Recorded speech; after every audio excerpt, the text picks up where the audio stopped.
இயேசுவின் நாமத்தினாலே இந்த மதிய வேளையிலே உங்களை அன்போடு கூட வாழ்த்துகிறேன். குயவனே என்ற நிகழ்வின் அடிப்படையிலே ஜெபத்தின் மேன்மையை குறித்து நாம் தியானித்துக் கொண்டே இருக்கிறோம். சங்கீதம் 119:12 நாம் வாசிக்கின்ற பொழுது, கர்த்தாவே நீர் ஸ்தோத்திரிக்கப்பட்டவர், உம்முடைய பிரமாணங்களை எனக்கு போதியும் என்று சங்கீதக்காரர் சொல்லுகின்ற வார்த்தையை நாம் வாசிக்கிறோம். மோசேக்கு பின்பதாக ஆண்டவர் யோசுவாவை அழைத்து, நான் உன்னை விட்டு விலகுவதும் இல்லை, உன்னை கைவிடுவதும் இல்லை, நான் மோசையோடு கூட இருந்தது போல உன்னோடும் கூட இருப்பேன் என்று சொல்லுகிற ஒரு வசனத்தை நாம் வாசிக்க முடியும். யோசுவா 1:8 நாம் வாசிக்கின்ற பொழுது, நான் உன்னோடு கூட இருக்க வேண்டுமே என்றால் இந்த நியாயப்பிரமாண புஸ்தகம் உன் வாயினின்று பிரியாதிருப்பதாக, இரவும் பகலும் அதை தியானித்துக் கொண்டே இருப்பாயாக என்று சொல்லி ஆண்டவர் யோசுவாவோடு கூட பேசுகின்ற ஒரு வார்த்தையை நாம் வாசிக்க முடியும்.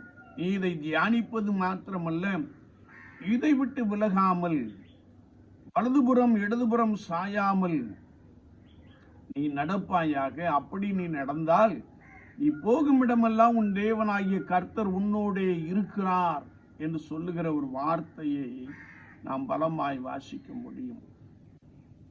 விசுவாச வாழ்க்கையிலே கர்த்தர் நமக்கு கொடுத்த ஜீவ வார்த்தைகளை, வாழ்வளிக்கும் வார்த்தைகளை, பரிசுத்த வேதாமத்தை நாம் வாசித்து தியானித்து அதன்படி செய்ய கவனமாய் இருக்கின்ற பொழுது ஆண்டவர் நம்மோடு கூட வருகிறார் என்று வார்த்தை மிக தெளிவாக கற்றுக் கொடுக்கிறது. அது மாத்திரமல்ல, சங்கீதம் 1:2 நாம் வாசிக்கின்ற பொழுது, கர்த்தருடைய வேதத்தில் பிரியமாயிருந்து இரவும் பகலும் அவருடைய வேதத்தை தியானிக்கிற மனுஷன் பாக்கியவான், அவன் நீர்க்கால்களின் ஓரமாய் நடப்பட்டு தன் காலத்தில் தன் கனியை தந்து இலையுறாதிருக்கிற மரத்தை போல் இருப்பான், அவன் செய்வதெல்லாம் வாய்க்கும் என்று எழுதப்பட்டு இருக்கிறது. இந்த கர்த்தருடைய வார்த்தையை, பரிசுத்த வேதாமத்தை விருப்பத்தோடு ஆசையோடு தியானிக்கின்ற பொழுது ஆண்டவர் உன்னோடு கூட இருந்து உன்னை செழிப்புள்ள காலங்களுக்குள்ளே அழைத்து செல்லுகிறார் என்பதை நாம் மிக தெளிவாக அறிந்து கொள்ள முடியும். எசேக்கியேல் தீர்க்கதரிசன புஸ்தகம் 33:15 நாம் வாசிக்கின்ற பொழுது, இந்த பிரமாணத்தை குறித்து வேதம் சொல்லுகிறது, ஜீவ பிரமாணங்களில் நடந்து, நீ ஜீவ பிரமாணத்தின்படி அல்லது ஜீவ பிரமாணங்களில் நடந்தால் அவன் சாகாமல் பிழைக்கவே பிழைப்பான் என்று எழுதப்பட்டு இருக்கிறது. 2ஆம் வருகையிலே கர்த்தரோடு கூட இருக்கக்கூடிய அந்த பெரிய கிருபையை, நித்திய அழிவில் நின்று அழியாத வாழ்வை பெற்றுக் கொள்வான், ஜீவ வாழ்வை பெற்றுக் கொள்வான், தேவனுடைய ராஜ்யத்திற்குள் பிரவேசித்து அவரோடு கூட இருப்பான் என்பதை நாம் இந்த பகுதியிலே மிக ஆழமாக அறிந்து கொள்ள முடியும். பரிசுத்த லூக்கா 1:6 நாம் வாசிக்கின்ற பொழுது, சகரியாவும் எலிசபெத்தும் கர்த்தரிட்ட சகல கற்பனைகளின்படியேயும் நியாயங்களின்படியேயும் நடந்து தேவனுக்கு முன்பாக நீதி உள்ளவர்களாக இருந்தார்கள் என்று வேதம் சொல்லுகிறது. என்னை கேட்டுக்கொண்டிருக்கிற என் அன்பு சகோதரனே, சகோதரியே, கர்த்தராகிய ஆண்டவர் நமக்கு கொடுத்த பரிசுத்த வேதாமத்தை, நியாயப்பிரமாண புஸ்தகத்தை, த லா ஆஃப் த லார்டை நாம் எப்படி தியானம் பண்ணி கொண்டிருக்கிறோம், எவ்விதமாய் அதை வாசிக்கிறோம், விருப்பத்தோடு கூட வாசித்து தியானிக்கின்ற பொழுது ஆண்டவர் இந்த பூலோக வாழ்க்கையிலே நமக்கு உள்ளே செழிப்பான ஆசீர்வாதங்களை கொடுக்கிறார்.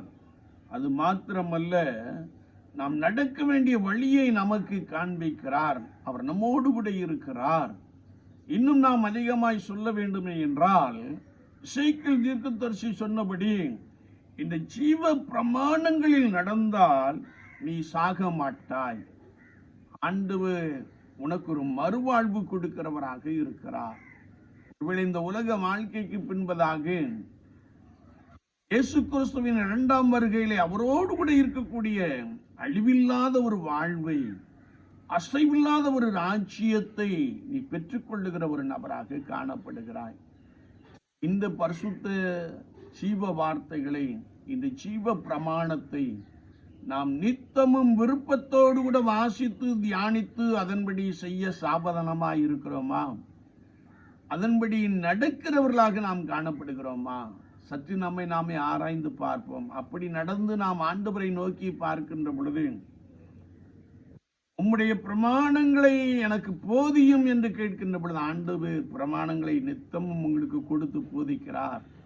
அவருடைய வழிகளிலே நீங்கள் உற்சாகம் கொள்வீர்கள். கர்த்தர் உங்கள் மேல் பிரியம் வைப்பார். ஆண்டவர் இம்மைக்குரிய எல்லா ஆசீர்வாதங்களினாலும் மறுமைக்குரிய ஆசீர்வாதங்களினால் உங்களை வளமாய் நிரப்புவாராக. ஆமேன், ஆமேன்.